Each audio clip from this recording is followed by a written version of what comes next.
Om Brahmanandam Paramasukadam Kevalam Yanamurtim Dvandvatitam Gaganasadrisham Tattvamasya Dilaksham Ekam Nityam Vimalamachalam Sarvadi Sakshibhutam Bhavatitam Triguna-Rahitam Sadgurum Tam Namami Narayanam Padmabhavam Vashishtam Shaktim Chatat Putra Parasarancha Vyasam Sukham Godapadam Mahantam Govinda Yogindra Mata Shishisham Shri Shankaracharya Matasya Padma Padam Chahastamalakan Shisham Tam Totikam Vartika Karamanyan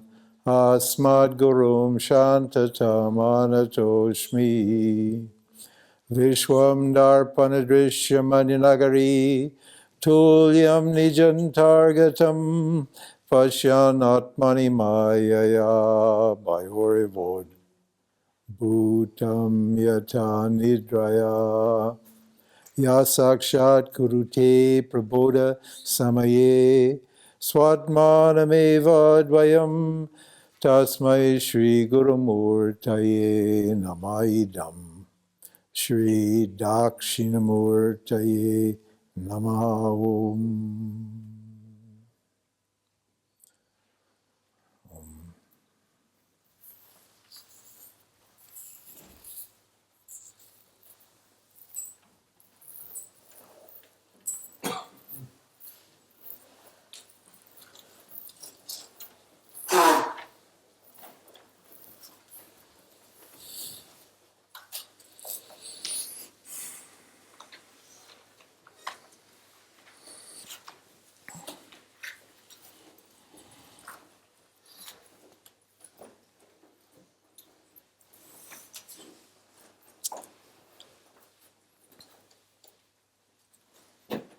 So the topic for this afternoon is three gunas. It's called Triguna-Yoga. And it's an amazing yoga. For transforming yourself, there's probably no better yoga than Triguna-Yoga. The yoga of the three gunas. We explained to you what the three gunas are. And we talked about creation. Maya was, we said was, Maya or Ishvara is Trigunatmika Maya, is the three gunas. Maya is the three gunas. It's all it is. It's only three gunas. These gunas are energy. Isn't what does the science say? Matter equals mass times the speed of light. Energy equals mass times the speed of light squared. Mass means material. So that means what the scientist tells the whole universe is made out of energy. Different types of energy, different frequencies of one energy. There's only one self, so there's only one energy. You need to know that the self is free of energy. Awareness has no energy. These people who are feeling some energetic experiences and think they're enlightened, well, they're wrong. This says self-realized or self-knowledge is devoid of energy, because the self is free of energy. For energy, you need duality. You need friction. To create energy, you need duality. But the self is non-dual. So there's no no energy there. But when the power of Maya appears in awareness, that creates these three gunas, and now we have duality. We have the self and the three gunas. Three gunas are all one energy, but they split into three types of energy: sattva, rajas, and tamas. And if you will recall, I explained that creation involves all three of those energies. Without those three energies, you cannot have a creation. It's impossible. For creation, you need a substance, tamas. Tamas is the substance of the creation, the material substance, our bodies, the material world, the air, fire, water, earth, and space. And those elements, it's very interesting. I mentioned it, I think, but I didn't teach it to you. And I'm not going to teach it to you now because it takes too long. It's quite complicated, and it's not all that important. But we start with this very subtle energy, and then we get space, and then space splits up and becomes air, and air splits up and combines with a part of space, and so on, until all the elements grossify by combining and recombining, and you get air, fire, water, earth, and space. It's quite amazing how, because you see, this is consciousness, but it's tangible consciousness. It's tangible consciousness. No, you can't touch pure consciousness.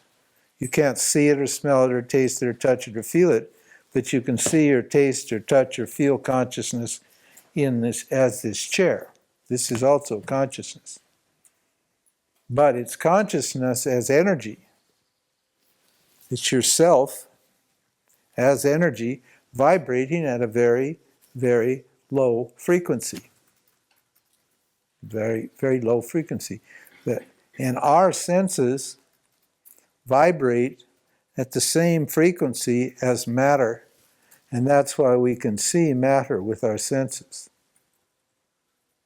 Our mind vibrates at a higher frequency, and it can't see matter. It's at a different frequency. Understand? Now,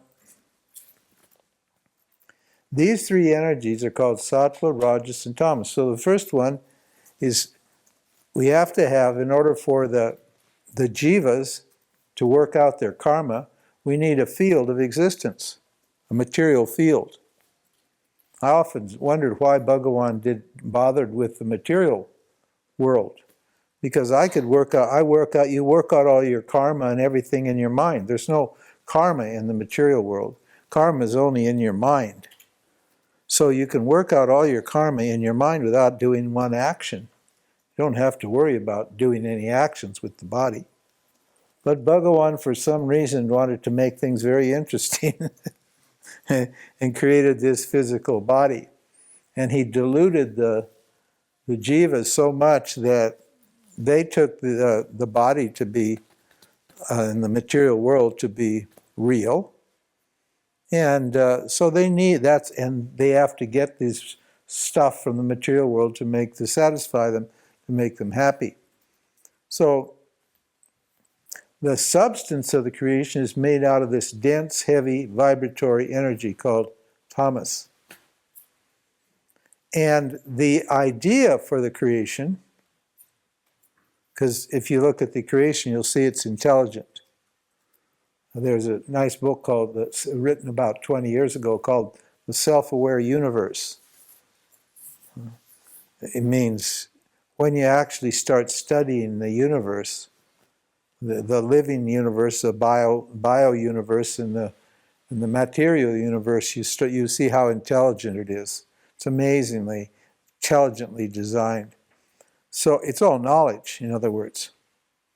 And for knowledge, you need sattva. Sattva is the principle of light or awareness or knowledge. Sat this is called Sat, and Sattva, this Sattva here, is just pure knowledge or pure light or pure tangible, let's say, or pure knowable consciousness, Sattva. It's a very, very subtle, fine energy. It makes it possible for consciousness to think and to gain knowledge. Now, so in that Sattva, in that macrocosmic Sattva, all the knowledge that's necessary for the creation, all the processes and objects and beings and so forth, that knowledge is contained in the Sattvic component. So when you add awareness plus Sattva, that becomes Ishvara. That's the pure creator. You see, this creation is pure. There's nothing evil or bad or any problem. It's just a pure, beautiful creation. The problems come later on when we get the Rajas and the Tamas. We'll talk about that in a minute. So now consciousness has got a mind, Sattva, pure mind, knowledge, capability of knowledge. It's got an idea, and now it's got a substance, matter, and both this idea and the substance are made out of what? Out of its own body, out of its own self. There's no other parallel universe that consciousness goes to get the ideas, and then another universe it goes to get the matter and pulls it back and then cobbles it together, because reality is non-dual. There's only one consciousness, there's only one universe, and what? It is made out of consciousness itself. So consciousness is called the Naimittika Karanam. Karanam means a cause, and the Upadana Karanam. And that Naimittika means the intelligent cause for the creation, and Upadana Karanam means what? The material cause of the creation. Now, to get the idea to transform the matter into the shapes and that it needs, and to activate those shapes, particularly the living beings or the conscious beings, another energy is needed, and that's called Rajas. Rajas is called Vikshepa Shakti. That's the energy it's a projecting power. It's the power that allows you to move and act and think and feel and create and destroy and so forth and so on.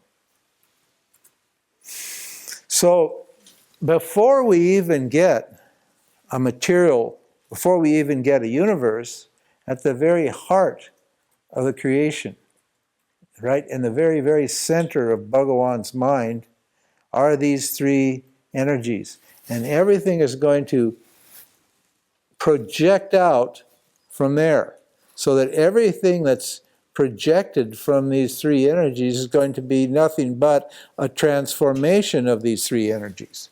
In other words, those three energies are going to be in every object. When we get way out on the surface of the creation, the epiphenomena are all what? Nothing but combinations of those three energies in various proportions. Tamas, the heavy material energy, is called Avarana Shakti. Shakti means energy. Avarana means a cloud. It's a heavy, dark, dull energy. This is, let's see, let's see, what are we talking about today? What's the topic? Huh? I can't. I know we're supposed to talk about something, but I had a hard afternoon. I was sleeping. That's Tamas. Huh? You know, huh? Everybody knows it. Your mind is cloudy. It's dull. It's like, oh, please don't bother me. well, not this and new, and your voice goes slow, and you're so weak, and you can't think, and you bump into things, and you make mistakes, and you just can't be bothered. Anything. You're so lazy, you're like a big lazy slug, slothful. It's Tamas. When that energy, it's a heavy, dark energy. It's a concealing energy.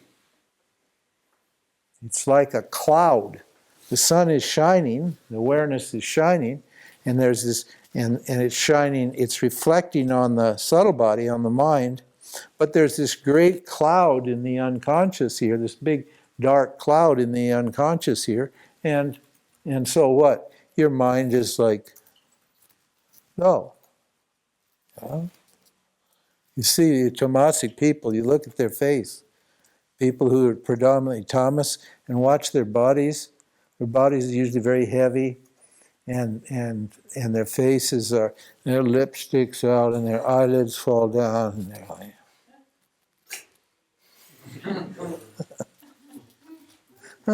because what? The subtle body's under this cloud of energy. That's called Tamas. Now, Rajas is what? Total activity. Now we're going to talk here about the Trigunas and self and not self and the Maya, and as I said, this, and then after that, and then we went here and did that and yoga and Vedanta, just body moving all the time, mind moving all the time, talking, eating, sleeping, walking. That's Rajas. It's projecting. The Shakti is disturbing. Your mind is it can't sit still. They often call it the monkey mind. It just hops from one thought to another like a monkey. It hops from one branch. You've noticed monkeys, they never sit still. They can't, even when they're sitting still, they're moving. I saw this woman on the plane when I was coming up here, and she had 4 children. And they were all boys, and they were from age about 4 to about age 7 or 8.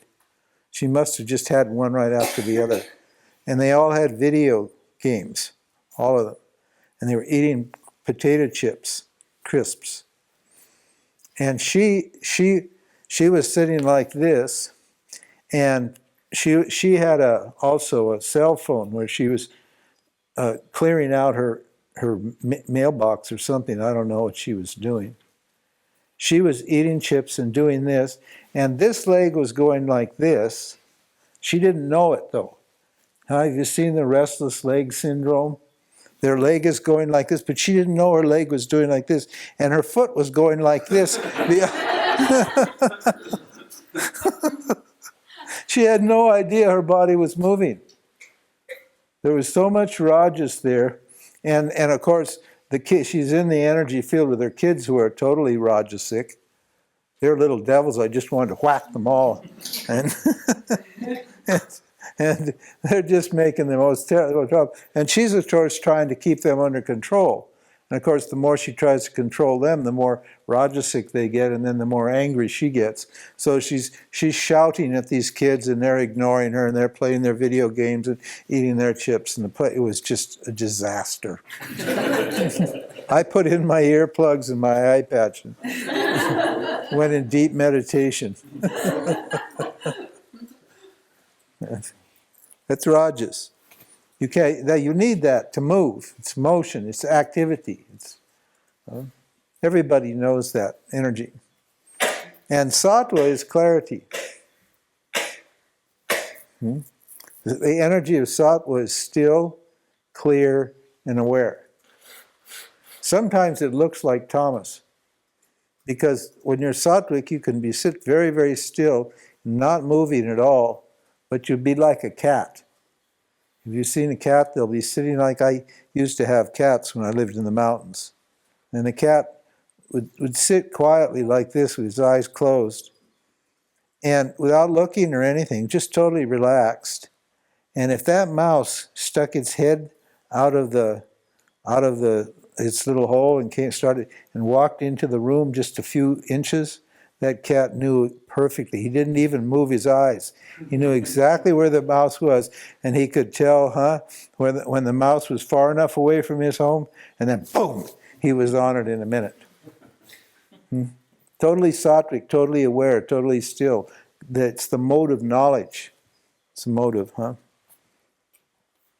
So these three energies are operating on all levels, on the material level, on the psychological level, on both matter and mind, are colored by these three gunas, or these three energies. They're operating all the time. Now, if you look at your life, and everybody likes a life that's flowing, that's moving, that's feels like it's going someplace. There's nothing worse than that feeling of being stuck. You know that. That's tamasic. When you're tamasic, you get stuck. And your life, and you have all these obstacles and conflicts, and you can't move forward. When you're in they used to call it in the flow. You know how it is. It feels like when you're in the flow, one thing happens, and the next thing happens, and the next thing happens, and everything happens in a beautiful sequence, and there's no karmic drag, and you just smoothly go right through the day, and smoothly go right to the next day, and so forth and so on. That sometimes happens. Why does that happen? Because the mind is sattvic, and you're able to process information on the spot. The mind is sattvic, and you're able to process information as it comes. Because life is a transaction, isn't it? It's a transaction between me, the subject, and the object, the jiva, and the object. And I've got, things coming at me all the time, right? And I have to respond to those things. And, in the old days, it wasn't really a problem. Like 100 years ago or 150 years ago, maybe, 2 things a week happened to somebody. They have 1 or 2 interesting experiences a week. The rest of the time, they just went about their duty. They weren't in a hurry. Nothing happened. They were just basically kind of peaceful people a long time ago. Because there was not this kind of intense stimulation and this huge population. Now we have these huge populations. We've got 8 billion people, and they're all rajasic. They're all full of fear and desire. They're tamasic, full of fear, and rajasic, full of desire. And they're all worried about security. And so they're all bouncing off each other, and they're robbing each other and raping each other and cheating each other and trying to get advantage in this world. So there's all this competition going on constantly from all around you. I mean, you've seen the young people today, They don't know what to do. A lot of them just drop out. Maybe it's not so much in Germany, but in America and other countries, there's just too much going on, too much competition, too hard work, and you're not even sure you're going to get a job. You put in 10 years out of your life, and you don't even know if you're going to be secure after all that work, because globally everybody's competing with everybody else. The world is flat now. There's no borders anymore. So we're in this big cauldron of human beings, and they're all competing for the same resources and generating all kinds of experiences all the time. And life moves at a very fast pace. Look at our information technology. That's all about getting the edge and processing information. We've got to, So, and if you can't lay to rest and experience when it happens, as it happens, if you can't resolve that experience at the moment while you're in that experience, then what happens to that experience? It goes into the causal body, and becomes your karma.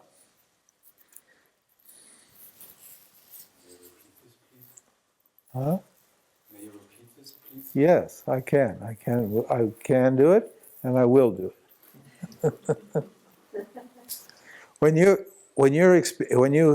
an experience happens, you're required to process that and respond according to that experience.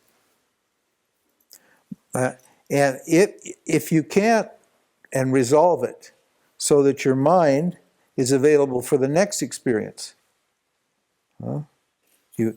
if I've got something going on here, a conflict in my mind, I don't know what to do, I don't know how to act, I'm confused and so forth. And then another experience comes and demands my attention, I'm not going to be able to deal with that experience properly, am I? Because I still haven't processed or gotten rid of this problem, huh? So if I take up the new experience and this experience hasn't been digested or processed, what does it do? It just remains in my unconscious mind, and it will come back again. It will come out again. I'll have to just forget it and repress it. Tamas will deny it and repress that experience, that information, and it'll store it here in the unconscious, and later on it will what? It'll come out again.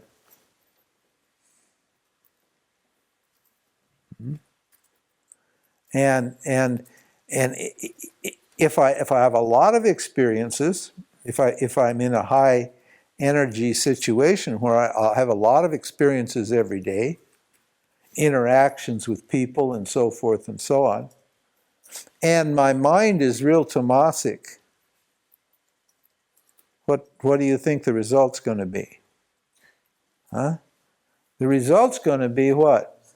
A lot of heavy-duty karma waiting to be fulfilled, to be completed. There's going to be this more and more and more pressure because these experiences have to be assimilated. They have to be understood. Life is a learning experience.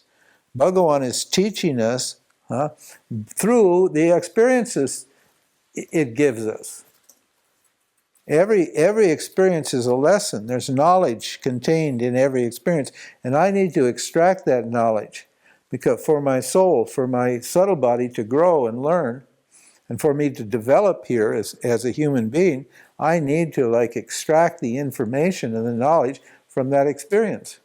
But if I am unable to do that because what? Because there's so much experience, for example, or because my mind is so dull that I can't figure out what's going on, then that unresolved experience becomes my karma. And Bhagavan will just create a circumstances that forces you to look at that problem again.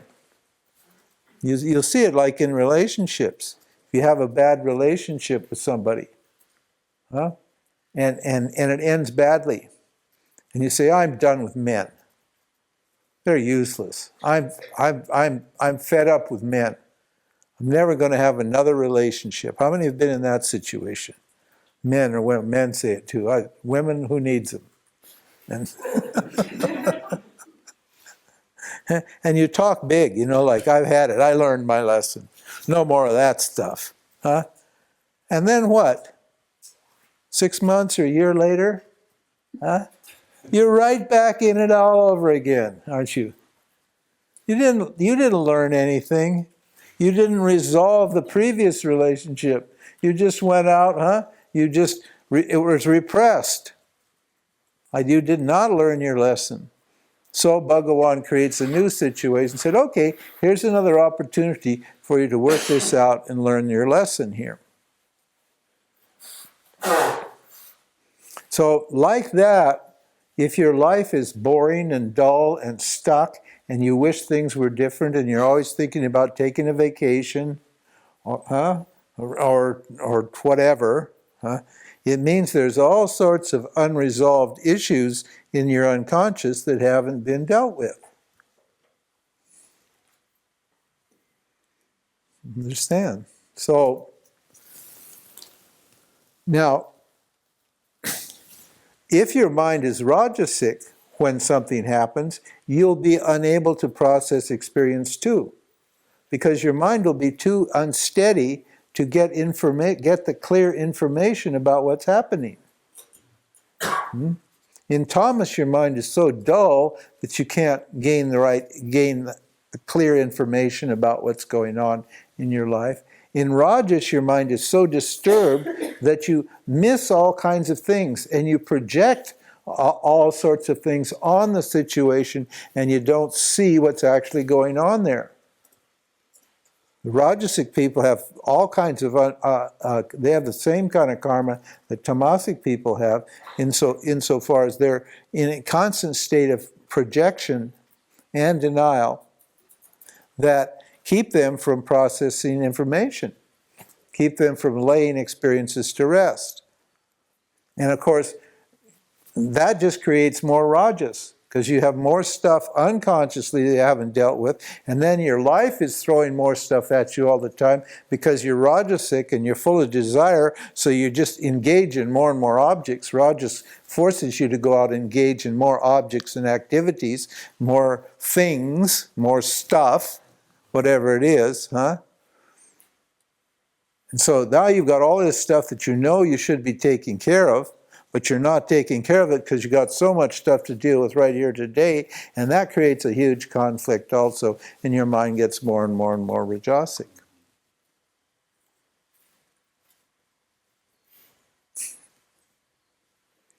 Now, if your mind is sattvic,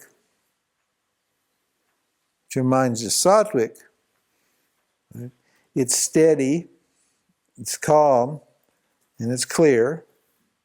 And when something happens, you don't react to it. You don't react automatically, unconsciously. You're completely aware of what's going on there, and you can sit still and gain the knowledge of what it is. And then you can also, when your mind is sattvic, you can see what you want. You can tell what dharma is in that situation, and you can respond appropriately.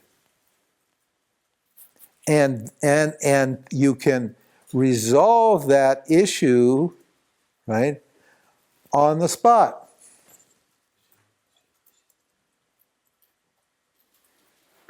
Usually when something comes up, a sattvic person will just take care of it on the spot. They won't put it off.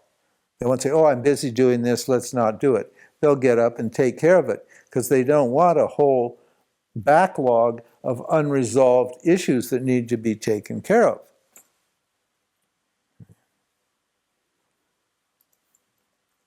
With rajas, you're so afraid you're going to miss out on something that you won't take the time to solve the problem because you're so interested in the next experience and getting the next thing that you just blow things off and you do a third-rate job on everything.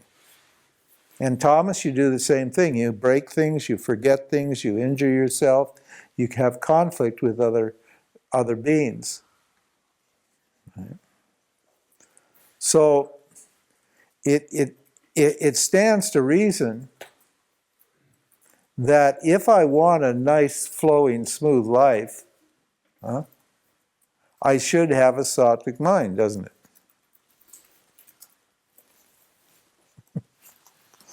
I know you can have all the rajas you want and all the tamas you want. That's quite all right. But your life is going to be what? Uncomfortable, unpleasant, disturbed. Whenever there's a disturbance, it's rajas or tamas. And you find those two together. They're like, my wife calls them the terrible twins. They're like always together. And they're little devils, both of them together. I call them incestuous bedfellows. They're in bed together, having their way with each other all the time. So wherever you've got projection, you've got denial. Wherever you've got fear, you've got desire. Understand? You're looking at reality through this filter of fear and desire. You're projecting, which means you're not in contact with reality. And you're what? Denying, which means you're not in contact with reality. When those two energies are operating in your mind. And those two energies are in everybody's mind. Because the mind is made up of these three energies. But when you've lived out of the light of awareness for a long time, your mind becomes predominantly Rajasic and Tamasic.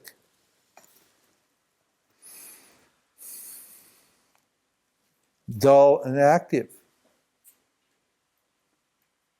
Now, this is not to say that you shouldn't, that Rajas is bad, and this isn't to say that Tamas is bad, and this isn't to say that Sattva is all good either. You have to understand that these three energies are in duality, so there's an upside to Rajas, and a downside to Rajas, and an upside to Tamas, and a downside to Tamas, and an upside to Sattva, and a downside to Sattva. You have to know what the upside is, what the downside is of these three energies. Because why? What am I trying to do with my life? I'm trying to get a clear mind. That's what yoga means. This Triguna-Yoga yoga is for the purpose of gaining a clear and powerful mind. It's for transforming my mind. Understand? So I need to understand these three energies, and I need to be able to manipulate these energies to create the kind of mind that I want. Now this yoga of the gunas, that as far as we're concerned, as far as we're spiritual people, and we're going for moksha, and so we're trying to cultivate a certain kind of mind. This guna knowledge works for anybody doing anything. If you're an athlete, you need to have control of the gunas. Or anything else. If you're a business person, if you have control of the gunas, you'll be very successful. And people evolve, according to their natures, evolve this guna knowledge unconsciously. And you'll see people develop, right, these gunas in various very interesting ways. Like, for example, a ballerina. Now, does a ballerina, what's her predominant energy? Rajas, yeah, Rajas and Sattva. If she's got any Tamas, she's going to look like an elephant pumping around out there. Huh? So she can't have Tamas. You see all the ballerinas, how they are? Most of them are anorexic and skinny. And they got to stand on their toes. Well, it's going to be painful if you're standing on your toes if you weigh 100 kilos. It's going to be a little painful. And then you're not going to look pretty because you're in pain. And then the audience, so they have to control their tamas, and they have to beef up their rajas. They have to get their rajas to a very high level because they're moving their body all this time, and they need a lot of sattva because they have to execute very complex routines. They have very, very complex series of actions that they need to do. And so their mind needs to be very clear, and their body needs to be very, very wiry and active. Their mind needs to be active and powerful, and almost no tamas. And that's how they evolve it. That's how it evolves in those people. Or take, for example, a sumo wrestler. You know sumo wrestlers? Now, they'll have a 400 or 500 pound body. They need tamas on the body. If they don't have tamas on the body, somebody will just flip them over. So they have that body. It's a heavy duty weight. They're supposed to have it. Those guys eat 5 steaks a day. They have lots of fat on them. They're strong like anything inside, but they need all that weight because the whole thing is to stay upright. If they get thrown down, then they lose. So they need a big tamasic body. What about emotionally? How should those people be emotionally? Rajasic, competitive. So they should have very rajasic, competitive emotions. And how about their intellect? How should that be developed? Sattvic, isn't it? Because that's a game of strategy. That's just like chess. A chess player, he'll be all what? All mental, sattva. And with a lot of rajas, because he's got to think quickly. But his body, doesn't matter what the body is. Just have, because he's not in the physical world at all. He just sits in a chair. So that can be tamasic or rajasic or sattvic. Yes. But then you have to recommend also here this kind of Kundalini Shakti Yoga, which is taught by such great gurus like Shivananda, because it's one of the best way to create a sattvic mind, a sattvic body. This asanas and pranayama and all this stuff, it's a perfect way to create a sattvic mind. Yeah, sure. Or you can get incredibly rajasic, chasing Kundalini. Okay. I did Kundalini sadhana, and I was incredibly rajasic. I was up at 4 a.m. I was doing bandhas and pranayam and chanting and all kinds of weird cleanses all day long. By the end of the day, I was totally exhausted.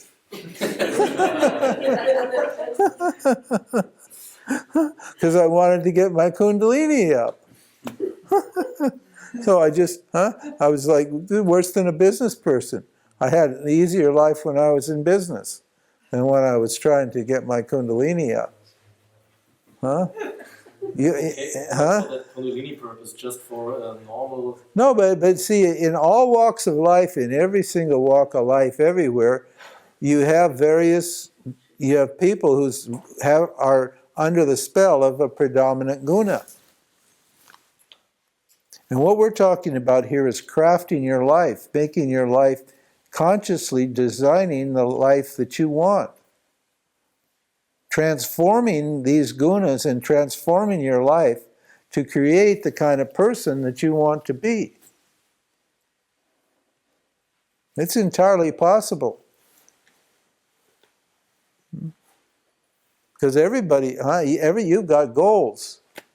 You should have goals. In our case, our goal is what? Moksha. So for us, what do we want? Well, we want a predominantly sattvic mind because moksha is gained by discrimination. Discrimination means separating the self from the objects in the self, the objects that are arising or appearing in the self. That's called that's what moksha is. Knowing the difference between who I am and the objects that are appearing in me, between my body, my mind, and so forth, between the 3 bodies and the 5 sheaths, discriminating myself from those things. Now, I can't do that, I can't discriminate if my mind is agitated. How am I going to do it? I'll be projecting all the time. Or if my mind is dull, I can't discriminate either. I can only discriminate when my mind is clear and still, because then I can see what an object is, I know what myself is, and I can always choose myself over the object. That's what discrimination is. I can always keep my attention on myself and pull it away from the object. This is called the not self, and this is called the self. And discrimination is separating the self from the not self. And the not self is appearing all the time, 24/7, right beside the self. The not self is called the objects appearing in me, my emotions, my thoughts, so forth and so on. For example, I'll give you an example. You say, I am hungry.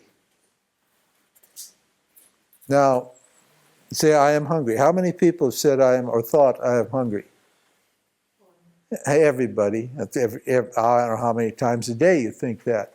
Is that true? No. Well, what does it mean to say I am hungry? It means I think I'm what? My prana, maya, kosha, or my body, physical body. Or I'm thirsty. That's my prana. I've identified with my prana sheath, because hunger and thirst come from the prana sheath. Huh? So there's a statement of ignorance right there. The I is what? The I, which is always free of this, the I has joined with the hunger, associated with the hunger, and it's lacking in discrimination. That's called aviveka. Viveka means discrimination, and what? And identification with an object is called aviveka. So here I've identified with this particular object, meaning hunger or thirst or whatever. I am happy. There what? The I has identified with sattva.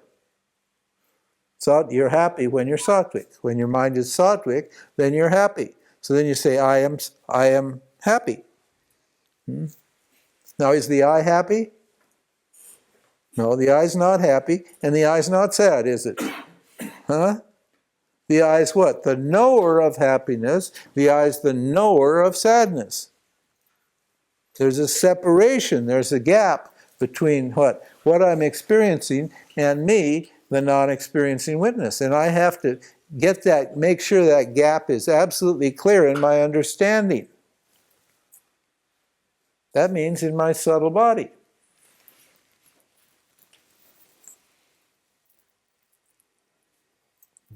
That's what moksha is. The knowledge in my subtle body of what the self is and what the objects are. And not what? Not confusing the two. We call that superimposition. Mutual superimposition. Projecting on the self the qualities of the objects, or projecting on the objects the qualities that belong to the self.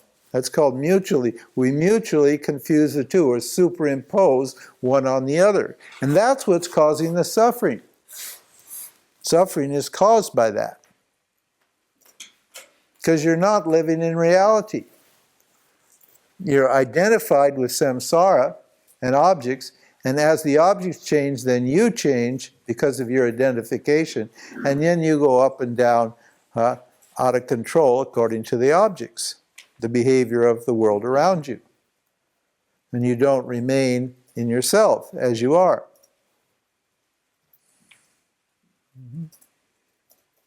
So, like for example, now in this case here, here's the causal body. And let's say that I want to identify the self. We mentioned earlier in yoga that yoga is is an indirect path. You can get to moksha through yoga, although it's a little bit indirect. It's okay. By what? By meditating on the reflection of the self in a sattvic mind. Because as you keep your attention locked on the reflection, the knowledge of the self arises in that meditation. And if you're trained to look for that, and when that arises, you actually understand what it means, then you take that knowledge for yourself, and that's called moksha. Assuming that knowledge sticks and becomes firm. So now, if tamas is in the mind, if the mind is tamasic, what's my idea of myself going to be? There is no self. That's what you'll say.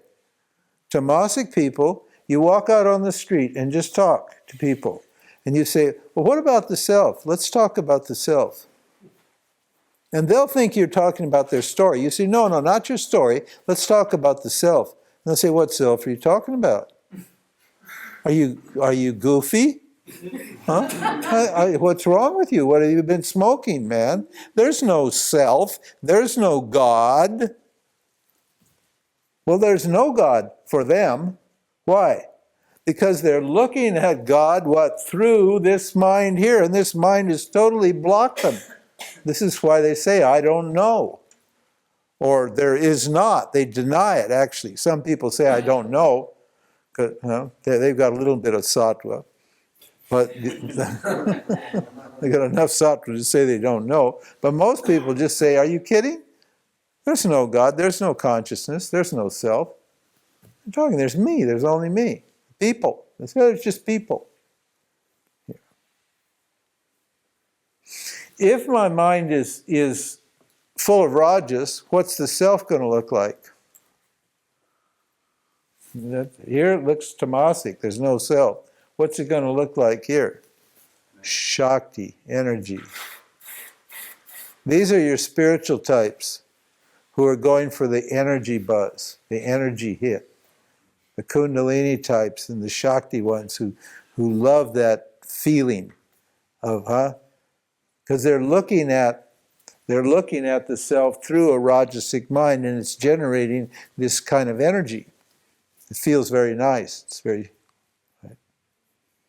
Or maybe not. Maybe they'll just be so, maybe if the mind is rajasic, if they're a worldly person, they won't see the self at all because the mind is so disturbed, there's so many projections, that it has the same effect of Tamas. It creates like a moving screen that's opaque, and the light of awareness doesn't get to them at all.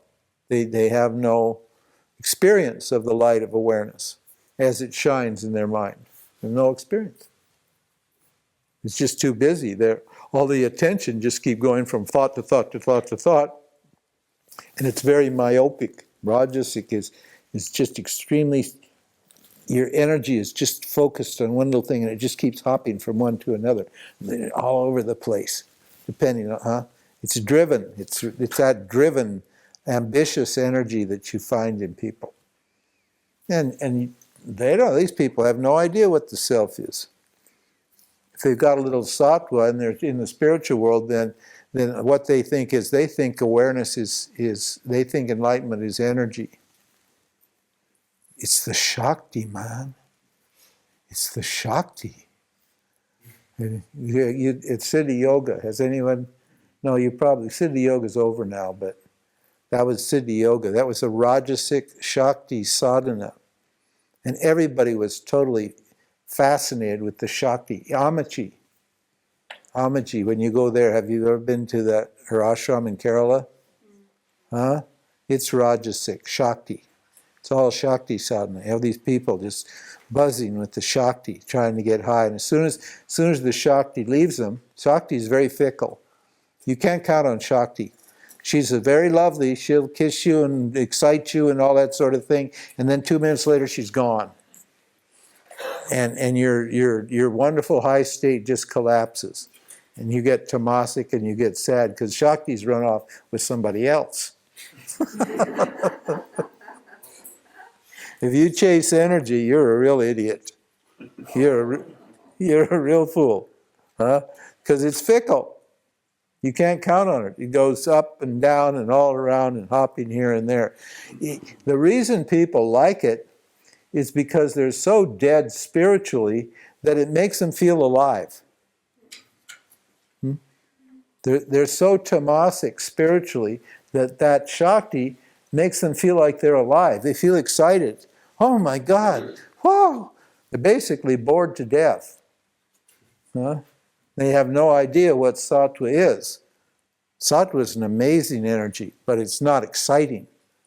It's uplifting and incredibly wonderful energy that's full of bliss. Sattva is just bliss itself and so full of it. And it's not disturbing at all. And it's not exciting, it's fulfilling, it's satisfying.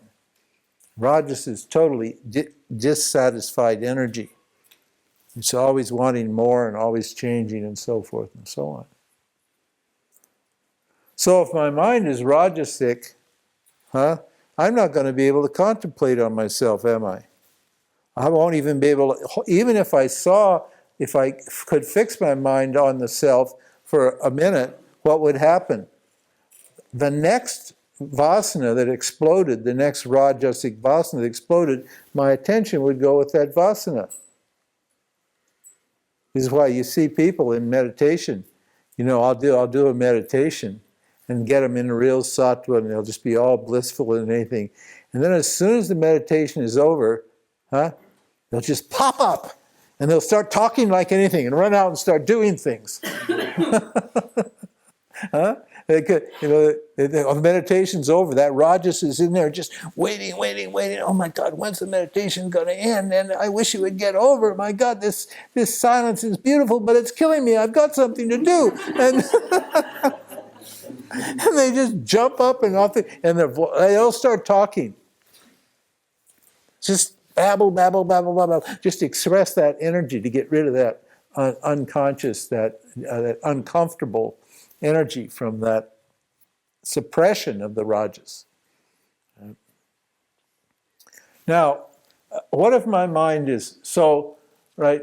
The self is shining all the time. It shines through a rajasic mind, and it appears as energy, as agitation, either positive in the sense of spiritual kind of energy, or negative in the sense of worldly energy, but still it's all just excitement. And as Tamas, it's just what? Ignorance and dullness. But if my mind is sattvic and clear, and I'm meditating on the self, what am I going to see in my subtle body? The self like it is. On a clear mirror, you can't tell the difference. You can see what the self is. It's clear. This is what samadhi means. Samadhi means you have a sattvic mind, and what? And the mind is clear. So it sees the self. And it sees everything equally, because when it sees the self, it becomes the self, and then its vision is non-dual. So it sees no difference between, as we said yesterday, a lump of gold and the excreta of a crow. What things that seem to be very, very different, it sees them as the same.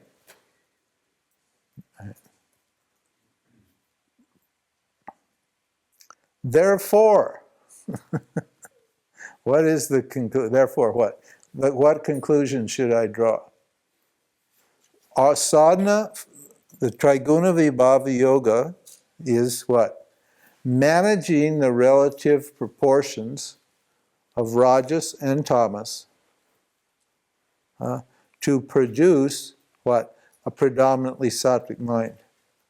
Now, you don't have to manage sattva, although if you do sattvic activities, you will not be doing rajasic and tamasic activities. Why don't you have to produce sattva? Because the mind is, we said, the subtle body is made out, the subtle body is the reflector of awareness, and the subtle body is composed out of what guna? Sattva guna. So the subtle body is predominantly sattvic. That's its nature. That's why it can reflect. Remember we talked about the dream state this morning? We called that tejasa. That was reflected awareness that illumined the what? The objects in the dream world. Because the mind itself is sattva.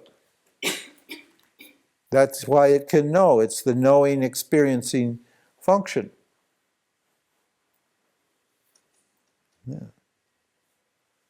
So what I need to do is what? You know what a mala is? Does everybody know what a mala is? Huh? Yeah. You know what the word mala means? It means that which takes away impurities. Mal means impurities. And you know what mal is? M-A-L? Rajas and tamas. And the mala removes rajas and tamas. That's why it's a mala. It gets rid of mal. How does it do that? It focuses the mind on what? A thought of the self. Om Namah Shivaya. Om Namo Narayanaya. Om Namo Narayanaya. Om Namah Shivaya. Om Namo Narayanaya. Om Namo Narayanaya. Om Namo Narayanaya. Om Namah Shivaya. My mind is what? Constantly what? Thinking only of the Lord and observing the gap between those thoughts, between those mantras. Because in the gap, consciousness shines through. The Sattvic, in other words, the reflection of awareness shines through that gap, and I start to get peaceful, clear, so forth. And my tamas and rajas get removed by that process. If you want to get a very Sattvic mind, do japa for however long, how much, depending on how much it takes. It doesn't take that long to get your mind purified through with japa. So what we're doing in this yoga is we're looking at our mind all the time and purifying the rajas and the tamas. Understand? Now, how do you purify rajas and tamas? That's one spiritual method, is by just keeping your mind sattvic, by chanting or meditating or something like that.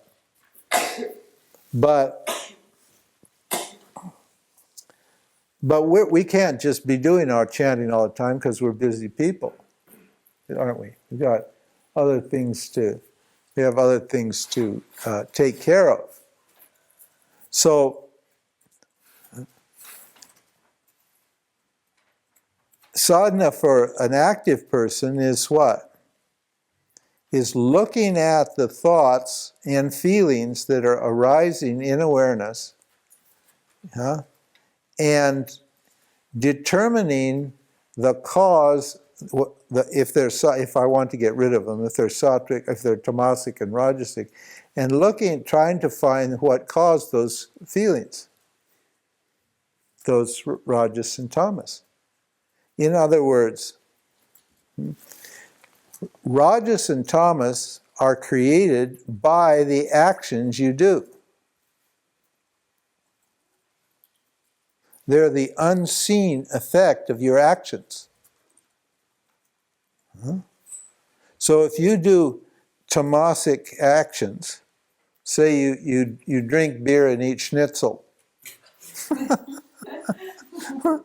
a lot every day, a lot, and say you're really sattvic and pure, and then you decide, I think I should eat wurst and schnitzel and schinken and lots of cheese and bread and typical German diet. What's your mind going to be like after a few days?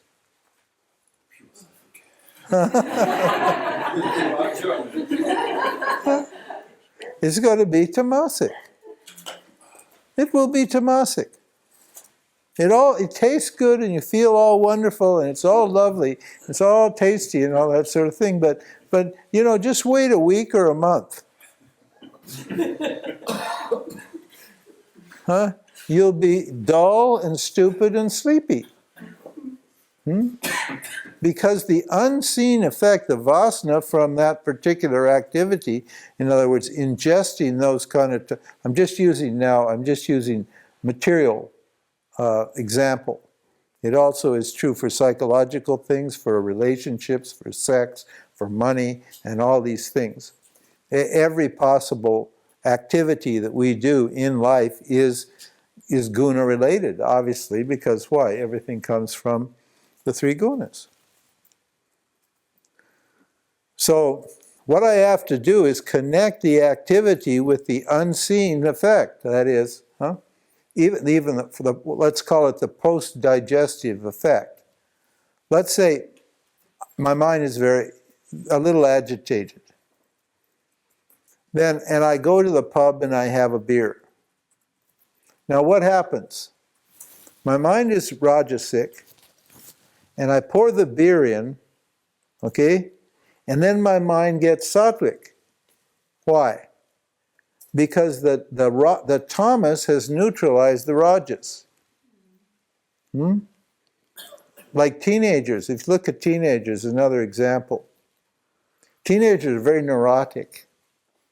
Most teenagers that smoke, most adults that smoke, started smoking when they were teenagers. Why? Yeah. To calm down. Because the tamas, taking tobacco, tar and nicotine, that rajas is neurosis, is rajas. Their minds are going like this all the time. They're just neurotic.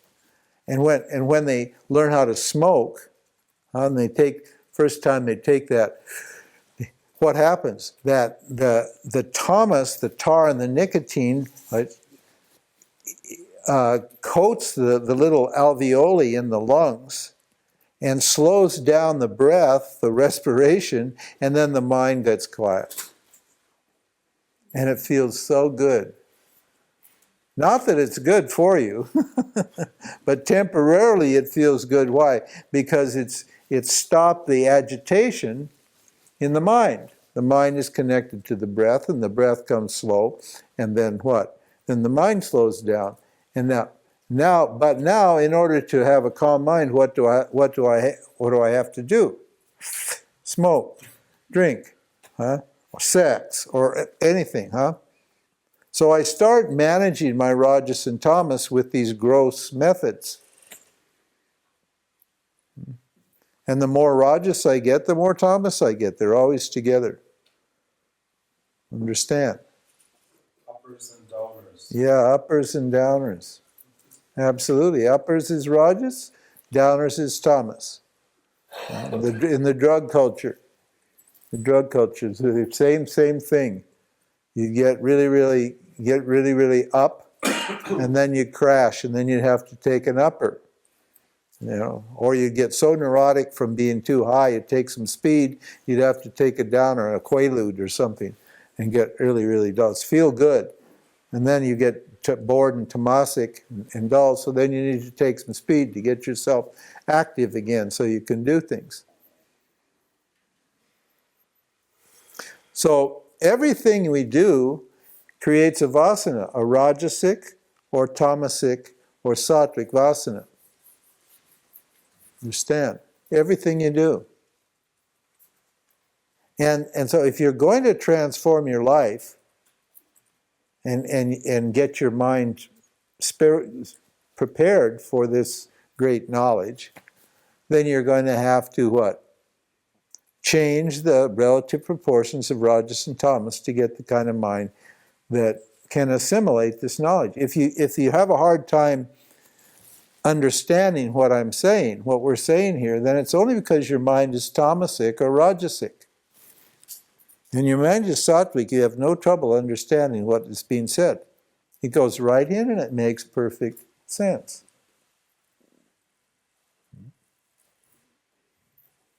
This is called Triguna-Yoga, the yoga of the three gunas. And this is a continuous thing. Now, how do you recognize a guna necessarily? Every guna has a signature thought. There are signature thoughts associated with each guna. So, like for example, I don't want to do that. What guna is that? Tamas. So you analyze your thought life in terms of those gunas. And you can tell by the type of thought that you have and by the type of feeling that you have what guna is operating on you. And then you go back, and you figure out how it is you got in that particular guna.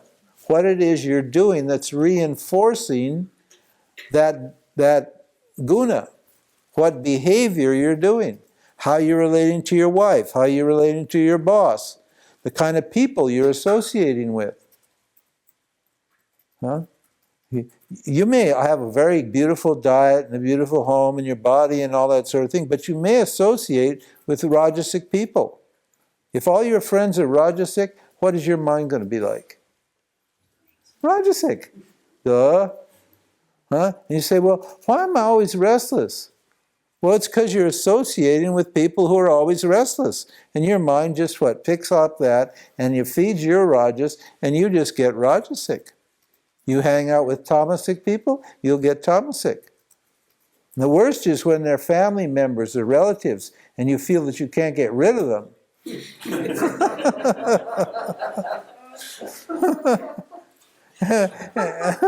Yeah, that's the worst situation. That's like being in jail. You know, your mom or your pop or your brother or sister, this is like Rajasic or Tamasic. And you gotta live with them. You gotta be in the same house with them. And you can't stand it. Because you're trying to cultivate sattva. How you eat, the foods you eat. Food is a big impact on the state of your mind. Amazing how quickly you can transform your mind through your diet. That won't do it completely because there are all kinds of we have all sorts of other aspects of our life. In your work life, what kind of work you do and what your work environment is like. That's going to determine whether your mind is Rajasic, Tamasic, or Sattvic. You know, how you make love. Make love, sex. How you handle money. How you handle money is Rajasic, Tamasic, and Sattvic. Person that's always borrowing and in debt, what kind of gunas do they have? Rajas and Tamas, right? Debt creates creates an obligation, and that obligation an attachment, and that attachment agitates your mind. So you got Rajas and Tamas, they're debt. Sattvic people don't go in debt. They'd rather live under a tree than I never borrowed a dime in my life. I actually slept in my car for some time because I didn't want to go into debt to pay for an apartment. So I slept in my car. Huh? I just, yes, it was inconvenient, huh? But it felt a lot better than knowing that I owed that deposit for the rent and I had to pay the rent and go to all that sort of thing. And I waited till something better came along. And pretty soon Bhagavan gave me something better. But I couldn't stand that feeling of being in debt. It was an agitation on my mind. It was a weight on my mind. It was tamasic and disturbing to be in debt. Right? So because the reality is the three gunas, everything you're doing and every contact you have and every situation you're in is guna-driven, guna-related. So, yes, sir. But the danger is, if I take this too seriously, that I get also a neurotic mind, because always when I'm in contact with Rajasic or Tamasic people, No, you not necessarily. You just be reasonable. You just write them off. You don't have to, huh? You just politely disappear from their lives. Okay. That's all. And in our everyday reality, it is not often possible to manage our life in that way that your sattva is there. Oh, yes, it is. You just take the karma yoga attitude. Yes, okay, that's the point. Because karma yoga will create sattva. Karma yoga, you offload your rajas and tamas on Ishvara. You leave it up to Ishvara. So you let Ishvara worry about it. Now Ishvara is not going to worry about it. Ishvara is just going to do what Ishvara is going to do. So it doesn't have a problem, and you don't have a problem either because you know it belongs to Ishvara. So you don't, huh? So by practicing karma yoga, you develop sattva very quickly. But, having said that, you don't want to use karma yoga. You won't want to stay in a bad situation, in a rajasic and tamasic situation, and try to cope with that situation with karma yoga. People do that all the time. And then after a while they say, well, karma yoga is not working. We get this quite often in the satsangs from people around the world. And they say, well, karma yoga is not working. And then I say, okay, well, tell me about your situation. And they're always in an odd dharmic situation. So, well, the reason you're agitated is because you're in the wrong situation. You can practice karma yoga all day long and you're still going to be agitated, but you're not in a situation where you should be. You're in an adharmic situation. You're doing the wrong job, you're in the wrong relationship, or something is wrong about the way you're living. And they're too attached to the way of living to actually change it. So they think, oh, well, I'll just do karma yoga. And then they write me and they say, well, karma yoga doesn't work. I say, you're wrong. You don't work. Karma yoga works. But karma yoga means what? I've got to look at my situation and live a certain way. A karma yogi lives a certain lifestyle. There are 5 basic rituals that karma yogis have to do, or you're not doing karma yoga. You have to worship the deities, you have to worship your ancestors, you have to worship the saints and sages, you have to do social service, and you have to take care of the environment. Those are all rituals that are enjoined on karma yogis. It's called the pancha yajnas, the 5 yajnas, the 5 sacrifices that karma yogis have to make. Which involves what? Living a pure life. And no, that doesn't mean you have to be mean to people or nasty to people, but you have to figure a way to wiggle out, get out of situations and create the right kind of sattvic situation, sattvic life, your environment, your body, your house. Huh? I can walk in a person's house and I can tell in 2 seconds whether they're tamasic, rajasic, or sattvic. Just look around, you can tell. Look at their bodies. Look at how they walk, how they talk. You can tell instantly. Listen to their voice. The voice is either sattvic, rajasic, or tamasic. You can tell what guna is predominating at any moment in anybody. Right? It's an amazing tool. It's an amazing knowledge to have. You can't believe, psychological stuff. When you understand this, you'll be able to read people like a book. You'll be able to tell exactly what their problem is. When they'll tell you something, they don't know what energy they have. They don't see their energy because it's hidden. It's all here. But when you know these energies, then you can see. And the way you can tell what energy is in them unconsciously is by the signature thoughts that those energies are producing. That's all. We're about to write a book on that. That's our next book. We're going to write a book on the gunas and explain this whole thing in detail, because I'm surprised that, honestly, that nobody actually done it properly. In the yoga world, there's a little bit of guna talk. It's mostly related to diet and so forth and so on, but it's a really, really sophisticated and complex science and an extremely powerful way to transform yourself. Understand? Now, just having a sattvic mind is not enough, because there's a downside to sattva. And there's an upside to rajas. What's the upside to rajas? Motivation. You need to have rajas.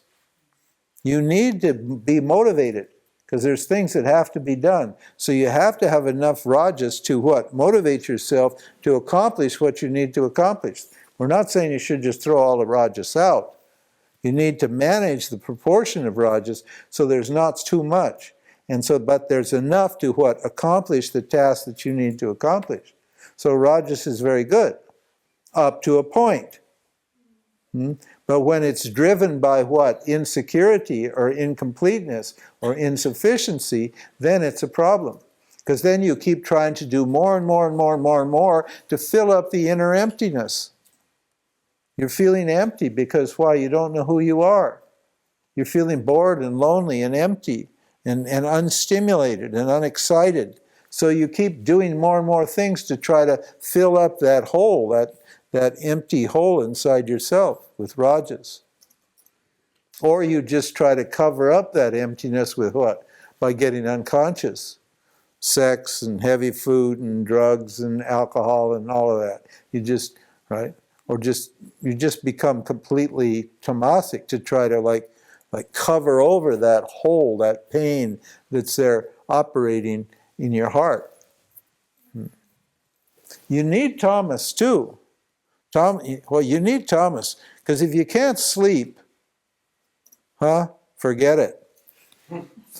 Forget it. You're a mess. If you can't sleep, so you need to be able to get the right amount of sleep, because your body needs to rest and heal and so forth and so on. And you need to be practical. Tamas is practical energy. Tamas is a fixed energy. You need to take your ideas and actually work them out in the world. That's quality of tamaguna. You can't just have all these wonderful things and not do anything about it. You make all these resolutions, and I'm going to do this, and I'm going to do that, and I should do this, and I should do that, and you say and make all these statements, and then you don't do it. That means you don't have enough Tamas. You need the Tamas. You need to get down and work it out. Put the procedure in place. Take care of the physical thing that needs to be done to make your ideas real. So yes. Can one be too Sattvic? Yeah, you can be. You see this often in the spiritual world. You can get way too Sattvic. Those are your space cases, your space cadets. They're off, gone with the fairies. Yeah, you know those kind? You look in their eyes and there's nobody home.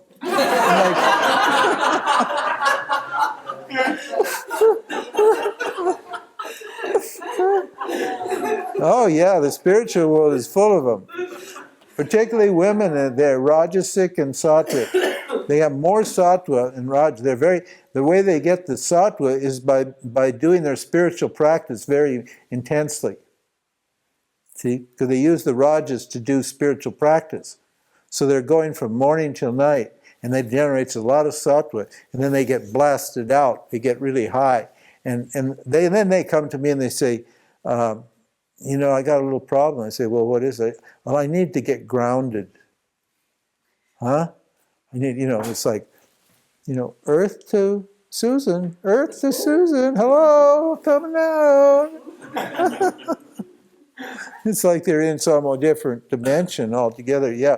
And with sattva, you have another problem, big problem, vanity. Vanity. You think you're so pure and so good and so holy, and you just think you're just one big love bumble, and you're so wonderful, and you have this smarmy kind of smile on your face all the time that's telling everybody, look at me, I'm so pure.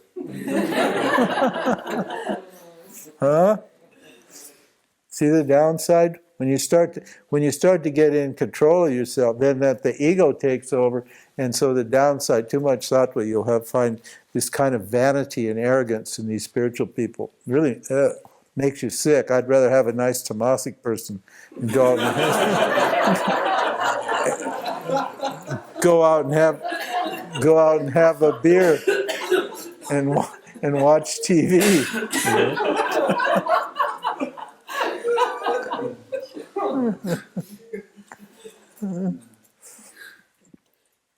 Let's see, what else? What else is a? Yeah, of course. Why is fear Tamas? Because I always thought it must be Rajas, because fear is the nerve system. Well, it is. It's Rajas and Tamas, but fear arises when you don't know what's happening, doesn't it? Like, for example, you're walking down a nice middle-class neighborhood, and in the street is all, and the sidewalk, and it's at night, and you have street lights, and everything's fine. It's a lovely evening, lovely night. It's dark, but you have street lights, so you can see. And then suddenly the power goes out, the electricity turns off. What's the first thing you start to think? Huh? You start, immediately you become fearful. Why? Because you're not getting any information. You start to imagine maybe somebody's behind that bush. Now, when the lights were on, you never thought there was anybody behind that bush. But now, as you walk by that tree or that bush, you suddenly think there's somebody hiding behind that bush. You start, You start looking for your light quickly. You want to get light back on, because when you're in the dark, you're fearful. You don't know what's going to happen. Right? And that fear produces anxiety, rajas. You'll find rajas and tamas are always together. The wired but tired. Do you know that one? They're wired but tired. These are these yuppie types. The yuppie types, ambitious types, they're out there in the world and they're going, doing. They've just got a million things going, and they have so much rajas that they can't sleep. They're busy all day long, and they have insomnia at night.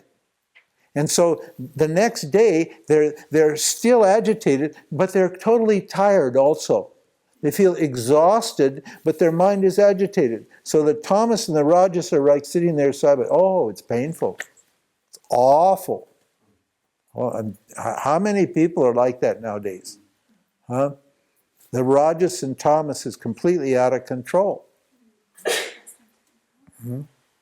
Manic depression. What they now call bipolar. You know bipolar?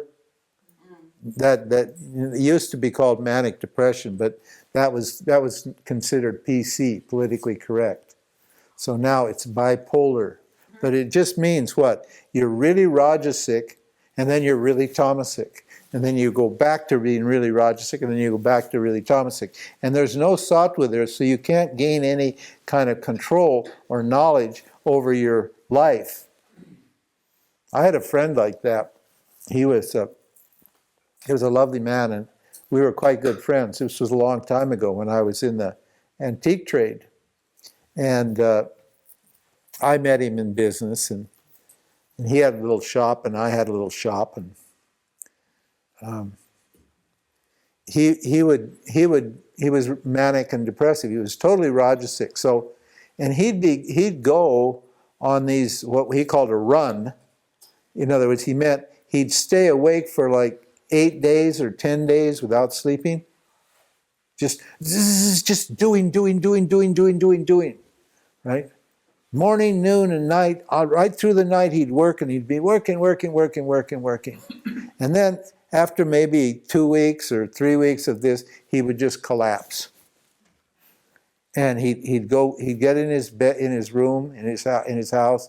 He'd close all the windows and pull the drapes, turn off the light. He wouldn't eat. He wouldn't do anything. And he'd just stay inside there, just sleeping and like totally tamasic for 2 or 3 weeks. Just nothing. Everything fall apart out there in the world. He didn't care. He was totally tamasic. And then what? Then the rajas would come back, and then he'd go again like that. So he's going totally high and totally depressed like this, up and down, up and down. So one day, and he didn't know what it was, and he was behaving. Obviously his behavior was very, disturbing. People wondered what was going on, this guy. And one day he was driving up the street, and it was in the ghetto area in San Francisco. And it was a real low-life area. In fact, it was on what's called Fillmore Street. You may have heard of Haight Street. Haight and Ashbury, you may have heard of that street. Fillmore East is? Yeah, Fillmore West. Fillmore. The concert. Yeah, the concert place where all the Grateful Dead and all those people played and all that. Well, at the corner of Fillmore and Haight Street, the Haight-Ashbury was where the big psychedelic thing happened in America in the 60s and early 70s. And that was like the rectum of the city. It was really low. Everybody down there was a criminal. Basically, the whole area was just criminals. There were no good people there. and there was a bar on the corner named Hank's 500 Club, and nobody white ever walked in there, or if he was white, he was a big criminal, and had just gotten out of San Quentin, one of the big prisons. And there were whores walking up and down the street, and junkies shooting up, and pimps walking along, and it was just a mess.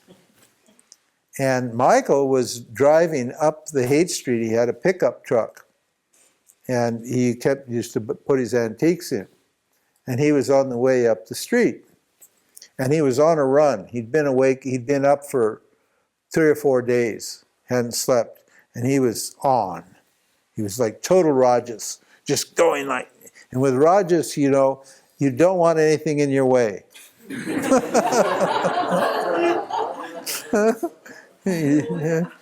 Something gets in your way, and boy, you get pissed off. You get, you're ready to fight. I mean, nobody's going to stop you, because the pain, is so great that you have to keep moving. As long as you keep moving, you're okay. But as soon as you stop, that rod just backs up, and it's just really, really painful.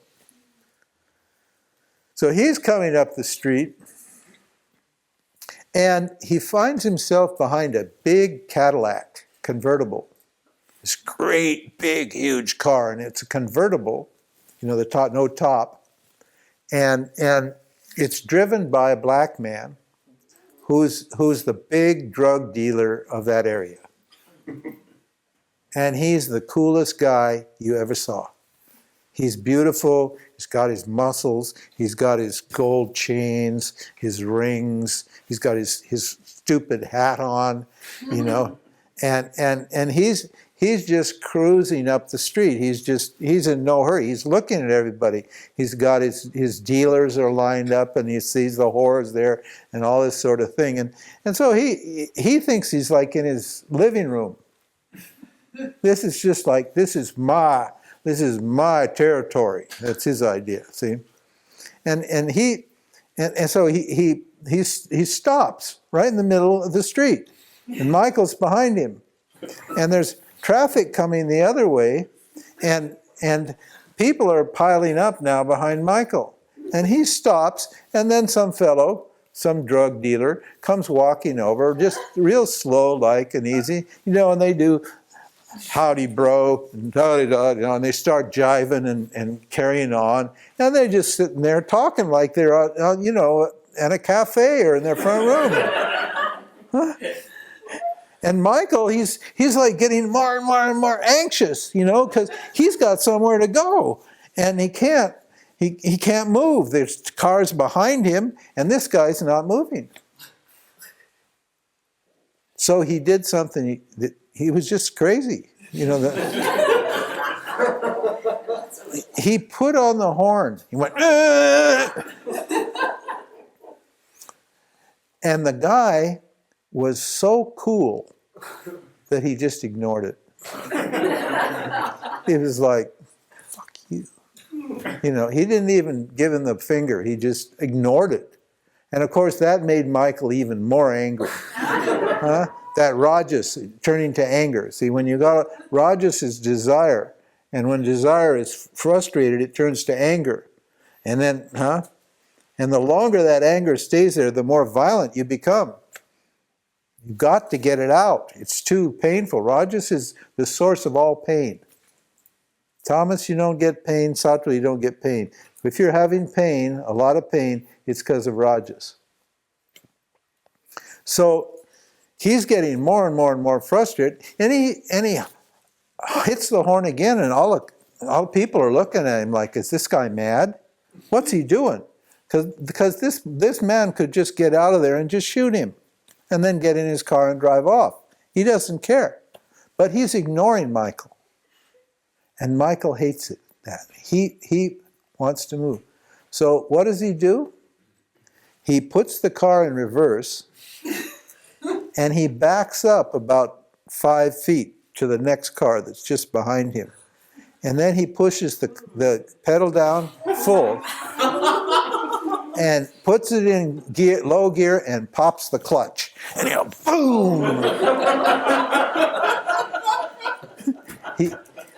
he hits that Cadillac like boom. And that's not good enough. He does it again.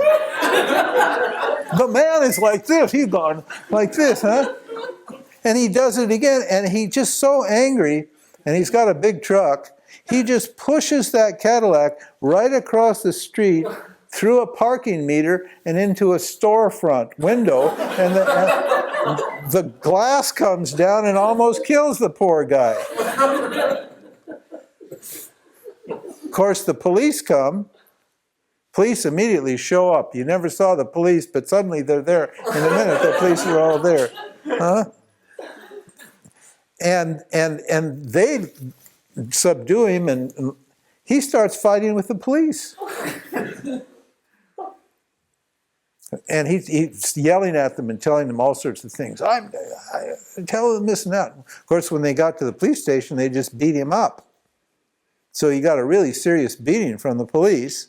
And then they put him in jail, and they charged him with attempted homicide, murder, attempted murder.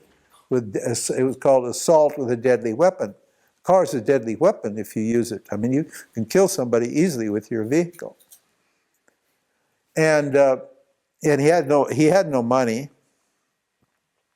And so the judge said, well, we'll have to appoint an attorney.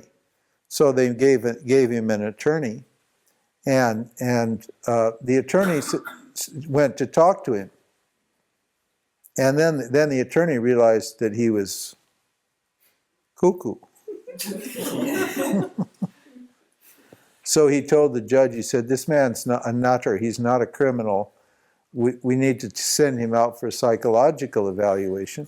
And then they discovered that he was manic depressive. And they put him on lithium. And lithium sort of smoothed out the rajas and the tamas. It was still there, but it suppressed the rajas and the tamas, and he was able to function sort of reasonably. But gradually, slowly, he just declined, and he died in very miserable circumstances after many, many years of suffering. So these two energies are your friend, but they're also your enemy. And understanding them and managing them by the way you live is what we call sadhana. Understand?